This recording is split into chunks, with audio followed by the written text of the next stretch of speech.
Welcome to the Family Bible Journey. Whether you're a first-time listener, one of our regulars, or one of those who is committed to either reading through or journaling through the Bible with us, thanks for listening.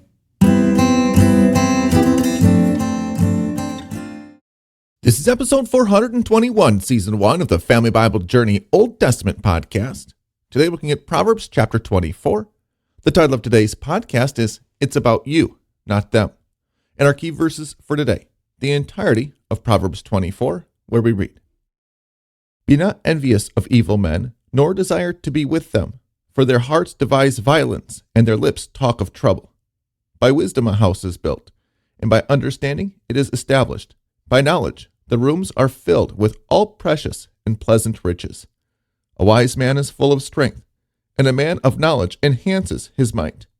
For by wise guidance you can wage your war, and in abundance of counselors there is victory. Wisdom is too high for a fool.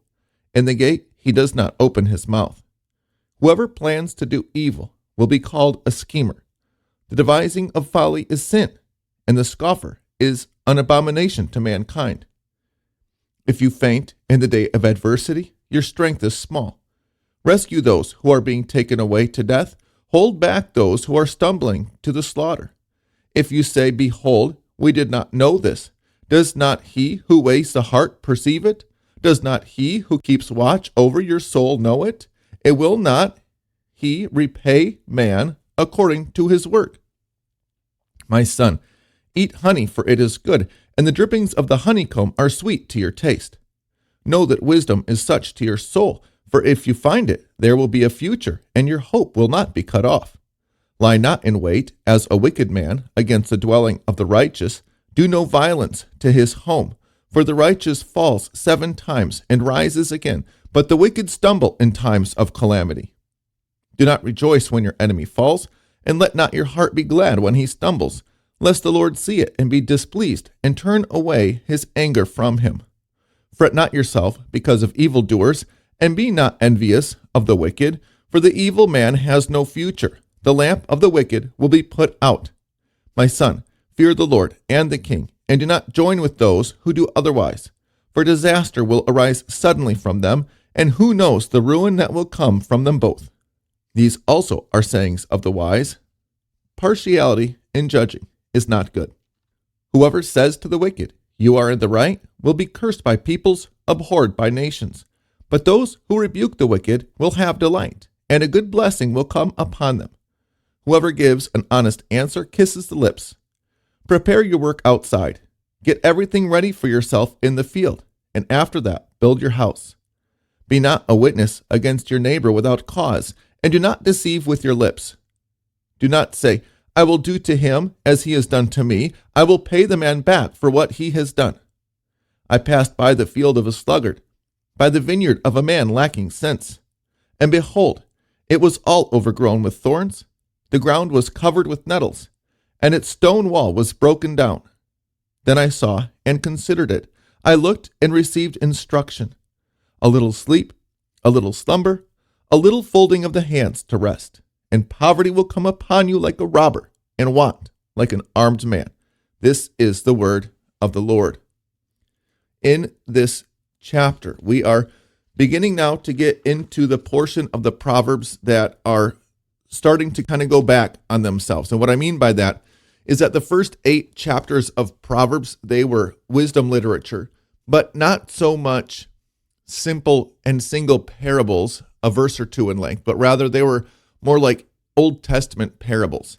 And we've seen since that early section in Proverbs, a series of Proverbs that are short, sweet, to the point, and each one comes packed with a wealth of wisdom and knowledge. And so we have had to sort and sift through them. And now that we're getting here towards the end of Proverbs, we're in the last 8 chapters of Proverbs here coming up, we are going to see a bit of a summary of the earlier Proverbs. And many of the earlier Proverbs are actually going to be repeated. And we are going to be talking about this a little bit later in some of our upcoming episodes, because this repeat, this repetition was a common feature of ancient literature, including biblical literature, some of the history books of the Bible, the books of Moses also, and including this wisdom portion of the Bible. And what we're going to consider in these particular verses from chapter 24 is that our conduct, it is about us, not other people. Too many people in the world that we live in today, they want to blame everyone else for anything that happens that they don't like. They're also gotten so good at this that they will blame other people for the way that they are if they are somehow discontent with their own performance or behavior or attitudes. And so what we want to learn in this particular chapter of Proverbs is that our attitudes, our actions, our character, it is not about other people. Rather, it is all about us. And on that theme, we're going to read a few verses that I have highlighted. First, I have verses 3-6, which is a beautiful summary of wisdom literature and the fruit of wisdom in our lives. And then I have verses 10-12 highlighted, where it says, if you faint in the day of adversity, your strength is small. And I have a reference there to Jeremiah chapter 12, verse 5, one of my favorite passages in the Bible. In my note on that verse, it simply says, train yourself so that you may run with horses.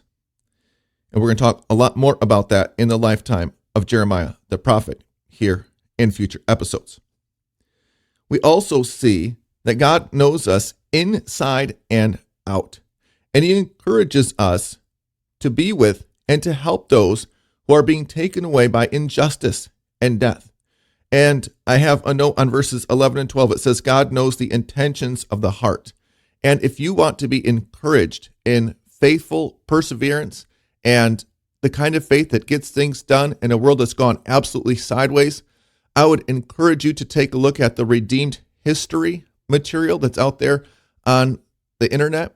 They've got some really great stories there of real people who lived real lives, who overcame injustice and evil at various places around the world and in various portions of human history that are a great encouragement for us, especially when we feel like we are struggling, even sometimes on our own, for the cause of righteousness in the world.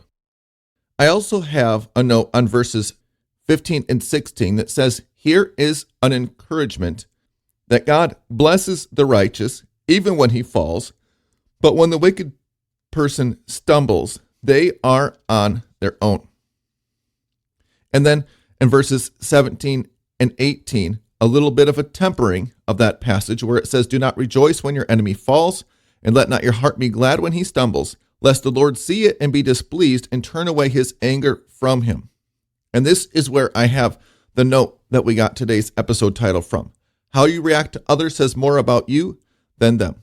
And it is so easy for us to be tempted to rejoice at the downfall of those who have hurt or harmed us.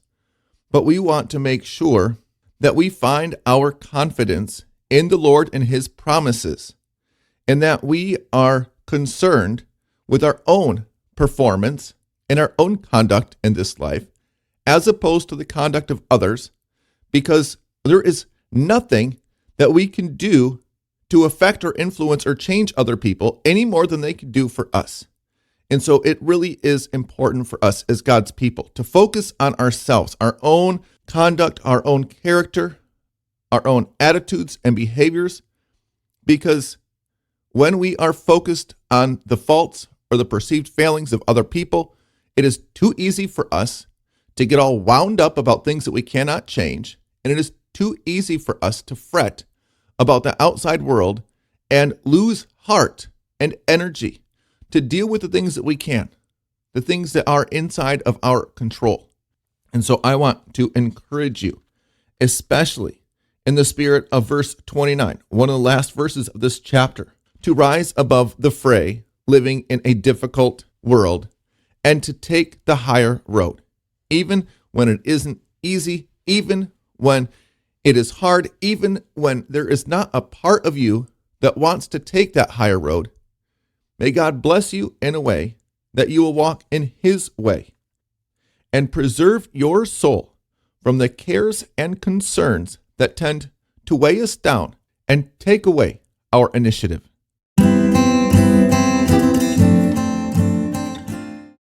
If you appreciate the faith and perspective of the Family Bible Journey, and you'd like to learn more about how I'm able to help congregations around the country as they deal with the difficulties and the opportunities of ministry, go to the website of genesisgroup.com. That's GENYSYS-group.com.